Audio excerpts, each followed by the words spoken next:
নববর্ষের শুভেচ্ছা, নববর্ষের বিলম্বিত শুভেচ্ছা। আসলে নববর্ষের পরের রাজনীতি কি হতে যাচ্ছে, ডিসেম্বরে ইলেকশন হচ্ছে নাকি জুনে, এসব নিয়ে কথা বলার জন্য আজ আমাদের সঙ্গে রয়েছেন ডক্টর মোহাম্মদ ইউনূস। ডক্টর মোহাম্মদ ইউনূস, আপনাকে আমাদের অনুষ্ঠানে স্বাগত জানাই। আমরা আপনাকে ধন্যবাদ জানাই আমাদেরকে সময় দেওয়ার জন্য।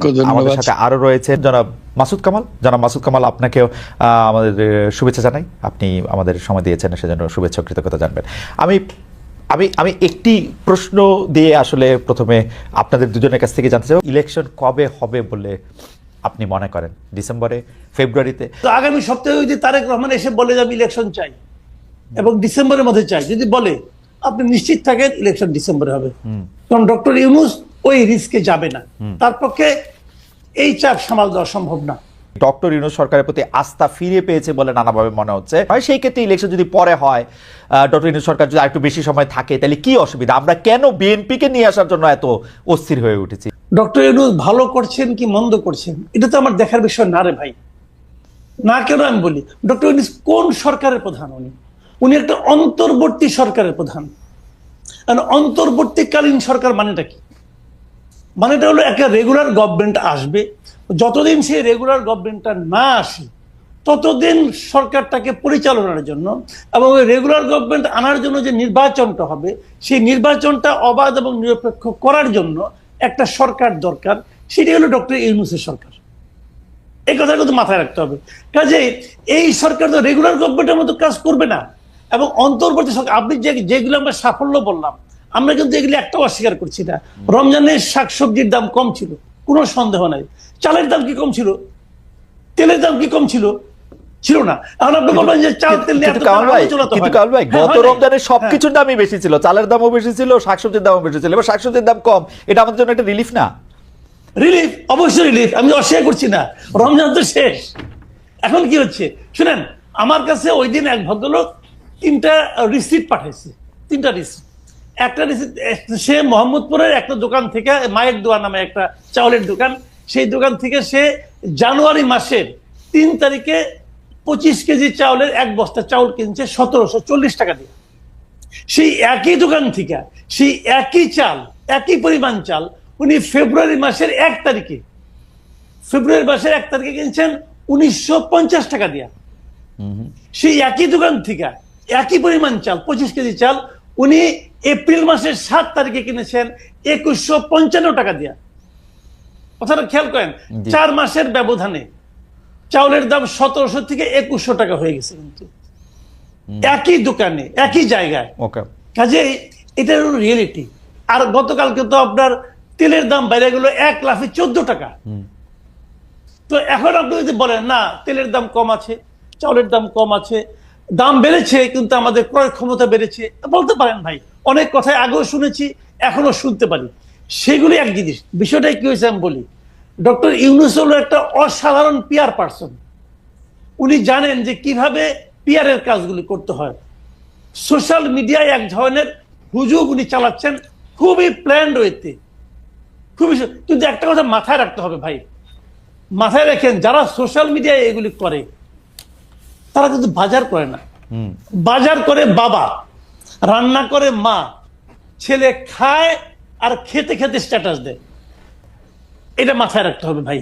এটাই বাংলাদেশে এখন হচ্ছে। কি হচ্ছে বাবাকে জিজ্ঞাসা করেন যে বাজার করতে যায় তার কি হয়েছে। আমি কিন্তু বাজার করি না কামাল ভাই, আমি গত পরশুদিন বলি আপনাকে, গত পরশুদিন আমি এমন কোন সবজি পাই নাই যার দাম 80 টাকার কম। আমি পাই নাই ভাই, আমি নিজে কিনেছি। আমি কিন্তু একজনের কাছে শুনে বলতেছি না। কিন্তু কামাল ভাই, একমাত্র টমেটো পেয়েছিলাম 50 টাকা কেজি। কিন্তু কামাল ভাই, টমেটো ছাড়া আর প্রত্যেকটা জিনিসের দাম 80 টাকা কেজি। কিভাবে কমলো ভাই? হাসিনা সরকার তো আমার কল্পনার চেয়েও খারাপ সরকার ছিল। তাদের দৌরাত্ম, তাদের দাপট, তাদের অনিয়ম, দুর্নীতি, এটার সঙ্গে আমি কোনো সরকারকে তুলনা করবো না। সেটা এক জিনিস।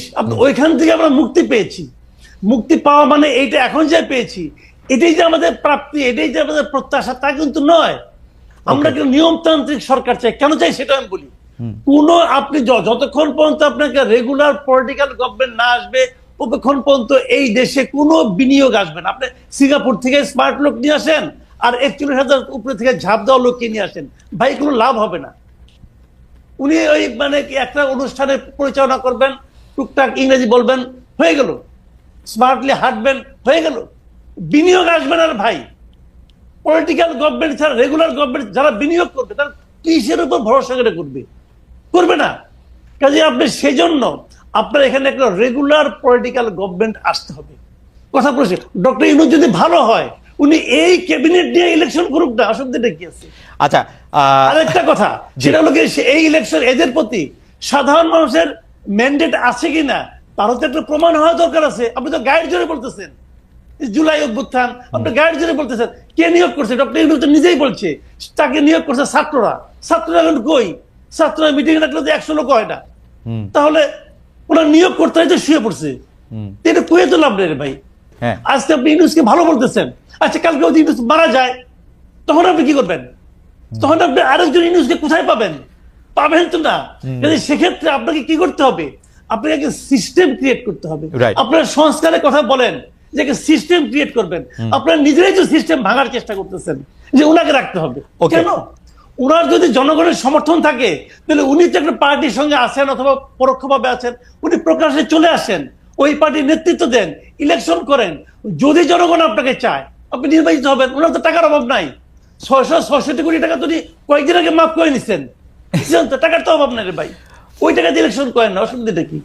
যদি এখন নির্বাচন হয়, ধারণা করে না হয় যে বিএনপি ক্ষমতায় আসবে, সব দিক থেকে বিএনপির প্রতি কিন্তু একটা আক্রমণের চেষ্টা আছে এবং বিএনপিও সেই চেষ্টাটা মানে সেই গোবর গু গায়ে মেখে আরো গোবর গু উৎপাদন করার ব্যাপারে তারা নিজেরাও বেশ সচেষ্ট আছে। আপনি যদি বিএনপির প্রসঙ্গটা একটু বলেন। বিএনপি রাজনীতিটা না আমি ঠিক বুঝি না। এটা হলো আমি আগে যেমন ধরেন আপনার আওয়ামী লীগের আমলে তারা যে রাজনীতিটা করতেন সেটাও অতটা বুঝতাম না। এখন তারা যে রাজনীতিটা করছেন এটাও আমি বুঝি না। একটা রাজনৈতিক দলের মূল কাজটা কি? একটা রাজনৈতিক দলের মূল কাজ হলো দেশের সংখ্যাগরিষ্ঠ জনগণের যে চিন্তা, সেই চিন্তাটাকে ধারণ করা এবং সেই অনুযায়ী কাজ করা। এটা হলো একটা রাজনৈতিক দলের মূল কাজ। এখন বিএনপি কি চায়? বিএনপি, আমি খুব একটা ছোট্ট একটা এক্সাম্পল দিয়ে বলি। বিএনপি বলছে যে নির্বাচন দেন, এটা তো বলছে তারা নানা ভাবে বলছে, কখনো সরাসরি বলছে, কখনো আরে ঠারে বলছে তো। এবং সরকার তাদের এই চাওয়ার জন্য একটুও তার সিদ্ধান্ত থেকে সরে আসে নাই।